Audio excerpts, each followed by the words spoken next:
Parliamentary standing committee ने recently अपना report submit किया है क्रिमिनल लॉज के नए बिल के ऊपर, जिनके बारे में इस वीडियो में हमने डिटेल्स में डिस्कस किया था।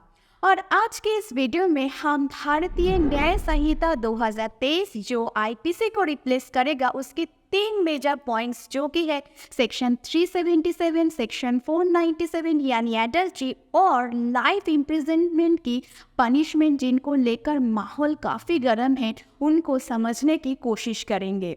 नए बिल ने क्या इन प्रोविजन को जगह दी या पुराने तरीके से हटा दिया? नवतेज सिंह जोहर का केस और जोसेफ साइन का केस से जो लैंडमार्क जजमेंट्स आए उनका क्या?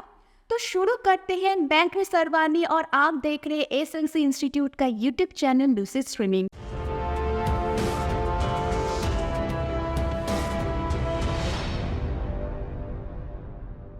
तो सबसे पहले बात करते हैं आईपीसी की सेक्शन 377 की। नवतेज सिंह जोहर वर्सेस यूनियन ऑफ इंडिया वो लैंडमार्क केस था जिससे ये सेक्शन डिफेट हुआ था। सुप्रीम कोर्ट के 5 जज कॉन्स्टिट्यूशनल बेंच ने ये अनएमिनियसली डिसाइड किए कि सेम सेक्स में सेक्सुअल इंटरकोर्स क्राइम नहीं है अगर पार्टीज वॉलेंटरीली अपना कंसेंट देते हैं तो। इसको और डिटेल्स में जानने के लिए आप हमारे ये वीडियो देख सकते हैं।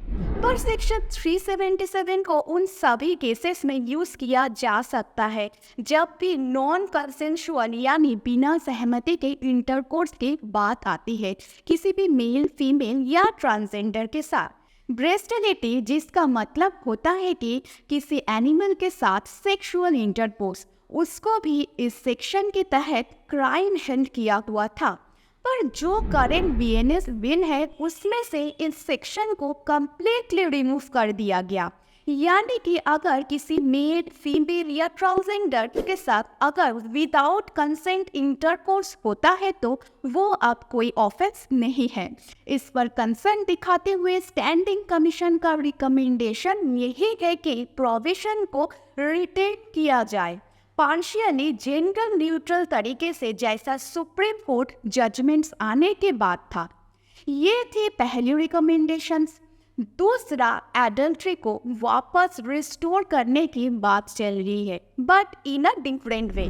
बीएनएस बिल को इंट्रोड्यूस करने का मेन रीजन था क्रिमिनल लॉज को जेंडर न्यूट्रल बनाना। तो कमेटी के कुछ मेंबर्स का सजेशन यही है, मैरिज इंस्टीट्यूशन को प्रोटेक्ट करने के लिए या तो इस सेक्शन को पूरे तरीके से हटा दिया जाए या मेन और वुमेन दोनों को बराबरी का गुनहगार ठहराया जाए, क्योंकि पहले ऐसा नहीं था।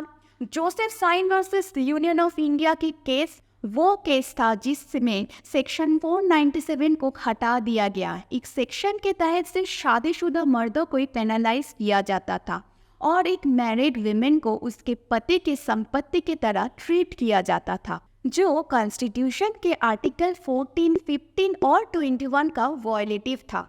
कमेटी का इस विषय पर यही मत है कि शादी को भारत में एक सैक्रेड इंस्टीट्यूशन यानी कि पवित्र बंधन माना जाता है और इसको सेफगार्ड करना जरूरी है और इसीलिए प्रोविजन को वापस संहिता में रखा जाए, पर इस बार जेंडर न्यूट्रल तरीके से, यानी कि आप गलती की सजा मेल और फीमेल सभी को बराबर हिस्सेदार होंगे।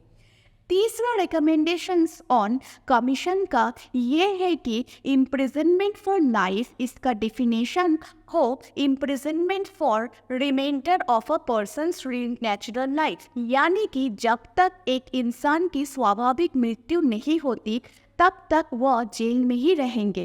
अब आईपीसी के सेक्शन 53 में प्रोविजन मौजूद है कि जो ऑफेंसेस सेक्सुअल नेचर के हो उन केसेस में इम्प्रिजनमेंट फॉर लाइफ की सजा हो सकती है और इस टर्म को कोर्ट ने इंटरप्रेट किया है। इसका मतलब होता है कि उन इंसान को बाकी की पूरी जिंदगी वह जेल में रहेंगे। पर इसी चीज को बीएनएस बिल में ministry of law and justice के साथ कंसल्ट करके और डिटेल वे में डिफाइन करने का रिकमेंडेशन दिया था कमेटी ने।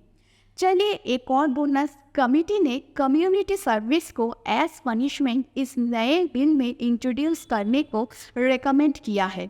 इसके क्या फायदे होंगे? प्रिजन पर बर्डन रिड्यूस हो जाएगा, जो पहले से ही बहुत ज़्यादा ओवरक्राउडेड है, जिससे प्रिजन के मैनेजमेंट थोड़ी ठीक भी हो जाएगी।